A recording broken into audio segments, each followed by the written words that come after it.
ವರದಿಯಲ್ಲೂ ಕೂಡ ಪ್ರತ್ಯಕ್ಷವಾಗಿ ನೋಡಿದಿರಿ ನೀವು. ಅದ್ರ ಬಗ್ಗೆ ಏನ್ ಹೇಳ್ತೀರಾ? ನೆಕ್ಸ್ಟ್ ಏನ್ ಮಾಡ್ತೀರಾ ಅಂತ? ಅಲ್ಲಲ್ಲ, ಅದನ್ನು ಈಗ ವಾಪಸ್ ತರಿಸ್ಲಿಕ್ಕೆ ಹೇಳ್ತೀವಿ ಸರ್. ಎಲ್ಲೆಲ್ಲಿ ಶಾಲೆಗಳಲ್ಲಿ ಈ ಥರದ ಬೆಳೆ ಇದೆ ತಂದು ನಾವು ಅದನ್ನು ಯಾರು ಸಪ್ಲೈಯರ್ ಇರ್ತಾರೆ ಆ ಸಪ್ಲೈಯರನ್ನು ಕಾಂಟ್ಯಾಕ್ಟ್ ಮಾಡಿ ಅವರಿಂದ ಎಕ್ಸ್ಚೇಂಜ್ ಮಾಡಿ ಕೊಡುವಂಥ ವ್ಯವಸ್ಥೆಯನ್ನು ಕೂಡ ಮಾಡ್ತಾ ಹೋಗ್ತೀವಿ. ಇದಕ್ಕೆ ನಾವು ಇದನ್ನು ಮಾಡಿದ್ದೀವಿ. ಒಂದು ವೇಳೆ FIRಗೂ ಇದನ್ನು ಹೇಳಿದ್ದೀವಿ, ಅವ್ರಿಗೆ ಯಾರು ಸಪ್ಲೈಯರ್ಗೆ ಹೇಳಿದ್ದೀವಿ, ಈ ಥರದ್ದೇನಾದರೂ ಕಂಡು ಬಂದರೆ ನಾವು ನಿಮ್ಮ ಮೇಲೆ ಕ್ರಮಕ್ಕಾಗಿ ವರದಿ ಮಾಡ್ತೀವಿ. ಹಾಗಾಗಿ ಅವರು ಹೇಳಿದ್ದಾರೆ, ಈಗ ಒಪ್ಕೊಂಡಿದ್ದಾರೆ, ಸರ್ ನೀವು ಎಷ್ಟು ಕ್ವಿಂಟೋಲ್ ಇದೆ ಅಂತ ಹೇಳ್ತೀರಾ ಅಷ್ಟು ಕ್ವಿಂಟೋಲ್ನ ನಾನು ಸಪ್ಲೈ ಮಾಡಿ ಎಕ್ಸ್ಚೇಂಜ್ ಮಾಡಿಕೊಡ್ತೀನಿ ಅಂತಲೂ ಕೂಡ ಒಪ್ಕೊಂಡಿದ್ದಾರೆ.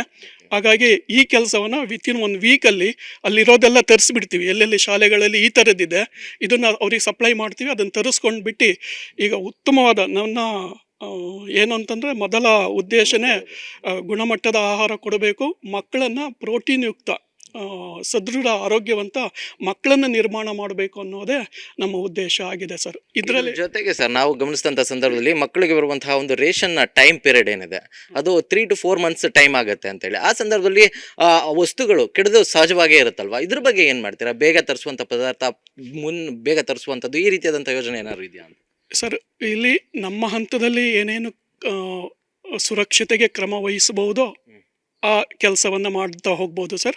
ನಾವು ರಾಜ್ಯ ಮಟ್ಟದಲ್ಲಿಯೂ ಕೂಡ ನಮ್ಮ ನಿರ್ದೇಶಕರನ್ನು ಭೇಟಿ ಮಾಡಿದಂಥ ಸಂದರ್ಭದಲ್ಲಿ ಈ ಎಲ್ಲ ನೀವೇನು ಪ್ರಶ್ನೆ ಮಾಡ್ತಾ ಇದ್ದೀರಿ ಎಲ್ಲ ಪ್ರಶ್ನೆಗಳನ್ನು ಕೂಡ ಮಾಡಿದ್ವಿ. ಅವರು ಕೂಡ ಸಕಾರಾತ್ಮಕವಾಗಿ ಸ್ಪಂದಿಸಿದ್ದಾರೆ.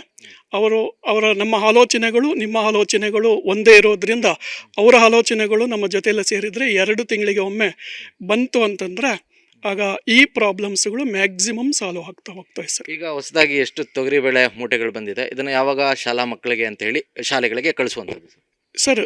179 ಕ್ವಿಂಟೋಲ್ ಈಗ ಬೆಳೆ ಬಂದಿದೆ ಸರ್. ಸೋಮವಾರದಿಂದ ಎತ್ತುವಳಿ ಶುರು ಮಾಡ್ತೀವಿ. ಒಂದೊಂದು ಹೋಬಳಿಗೆ ಒಂದೊಂದು ದಿನ ಅಂದರೆ 6 ದಿನ ಅಥವಾ 10 ದಿನದಲ್ಲಿ ಇಡೀ ತಾಲೂಕಿಗೆ ಸಪ್ಲೈ ಆಗ್ತಾ ಹೋಗುತ್ತೆ. ಅಲ್ಲಿವರೆಗೂ ಕೂಡ ಯಾವ ಥರದ್ದೇನಾದರೂ ತೊಂದರೆ ಇರೋವಂಥ ಸಮಸ್ಯೆ ಇರೋವಂಥ ಆಹಾರ ಪದಾರ್ಥಗಳಿದ್ದರೆ ಬಳಸಬೇಡಿ. ನಿಮ್ಮ ಬರೋ ಸೀಜಿನಲ್ಲೇ ಖರ್ಚು ಹಾಕಿ ದುಡ್ಡು ತೊಗೊಂಡು ಬೇರೆ ಬೇಳೆಯನ್ನು ಖರೀದಿ ಮಾಡಿ ಅಥವಾ ಕಾಳುಗಳನ್ನು ಖರೀದಿ ಮಾಡಿ ಅಡುಗೆ ಮಾಡಿಸಿ ಅಂತ ಹೇಳಿ ಸೂಚನೆಯನ್ನು ಕೊಟ್ಟಿದ್ದೇವೆ ಸರ್. ಶಾಲೆಗಳಲ್ಲಿ ಈ ರೀತಿಯಾದಂಥ ಒಂದು ಕಳಪೆ ಆಹಾರ ಪದಾರ್ಥಗಳಿವೆ, ಅದರಲ್ಲಿ ಹುಳುಗಳಿವೆ, ಅದರಿಂದ ಮಕ್ಕಳಿಗೂ ಕೂಡ ಹಾನಿ ಆಗುತ್ತೆ ಅನ್ನುವಂಥದ್ದನ್ನ TV9 ವರದಿ ಮಾಡಿದೆ. ಇದ್ರ ಬಗ್ಗೆ ಏನು ಹೇಳ್ತೀರಾ?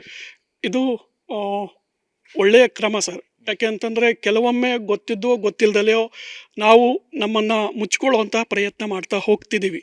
ಆದರೆ ಎಲ್ಲೋ ಒಂದು ವರದಿ ಬಂದಾಗ ನಾವು ಎಚ್ಚೆತ್ಕೊಳ್ಳುವಂತಹದ್ದು ಇದಾಗ್ತಾ ಹೋಗುತ್ತೆ. ಯಾಕೆಂತಂದರೆ ನಾನು ಕೂಡ ಶಾಲೆಗಳಿಗೆ ಹೋದಾಗ ಪ್ರತಿದಿನ ಊಟ ಮಾಡ್ತಾ ಇರೋದ್ರಿಂದ ನಾನು ಇದನ್ನು ಕೂಡ ನಿಮ್ಮ ಈ ಥರದ ಇದನ್ನು ಕೂಡ ಗಮನಿಸಲಿಕ್ಕೆ ಹೋಗಲ್ಲ. ಚೆನ್ನಾಗಿದೆ ಬಿಡು, ನಾನು ಊಟ ಮಾಡ್ತಾ ಇದ್ದೀನಿ ಮಕ್ಕಳ ಜೊತೆಯಲ್ಲಿ ಅಂದಾಗ ಈಗ ಬೇರೆಯವರು ಹೇಳಿದಾಗ ಈ ಥರದ್ದು ಇರ್ಬೋದು ಅಂತ ಆಲೋಚನೆಗಳು ಬರ್ತಾ ಹೋಗುತ್ತೆ.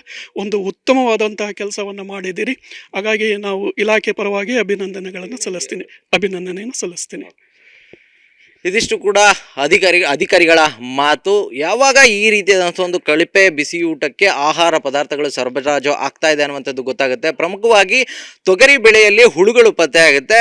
ಕೂಡಲೇ ಶಾಲೆಗಳಲ್ಲಿ ಬಳಸುವಂತಹ ತೊಗರಿ ಬೆಳೆಗಳನ್ನು ನಿಲ್ಲಿಸಬೇಕು ಅನ್ನುವಂಥ ನಿಟ್ಟಿನಲ್ಲಿ ಒಂದು ಸೂಚನೆಯನ್ನು ಕೊಡ್ತಾರೆ. ಅದಾದ ಬಳಿಕವಾಗಿ ಹೊಸದಾಗಿ ಚೀಲಗಳನ್ನು ತರಿಸುವಂಥದ್ದು, ಆ ರೀತಿಯಾಗಿ ಪ್ರಕ್ರಿಯೆ ಕೂಡ ಮುಂದುವರೆದಿರುವಂಥದ್ದು. ಇನ್ನು ಸೋಮವಾರದಿಂದ ತುಮಕೂರಿನ ಹತ್ತಿರದ ಅಂದರೆ ಏನೇನು ಶಾಖೆಗಳೇನಿದೆ ಎಲ್ಲ ಶಾಲೆಗಳಿಗೂ ಕೂಡ ಮೂಟೆಗಳನ್ನು ಕಳಿಸುವಂತ ಒಂದು ಕೆಲಸವನ್ನ ಕೂಡ ಮಾಡುವಂತದ್ದು. ಇದು TV9 ನ ಇನ್ವೆಸ್ಟಿಗೇಷನ್ ನ ಬಿಗ್ ಇಂಪ್ಯಾಕ್ಟ್ ಅಂತಾನೆ ಹೇಳ್ಬೋದು. ಕ್ಯಾಮರಾ ಪರ್ಸನ್ ಸೋಮಶೇಖರ್ ಜೊತೆ ಜಗದೀಶ್, TV9.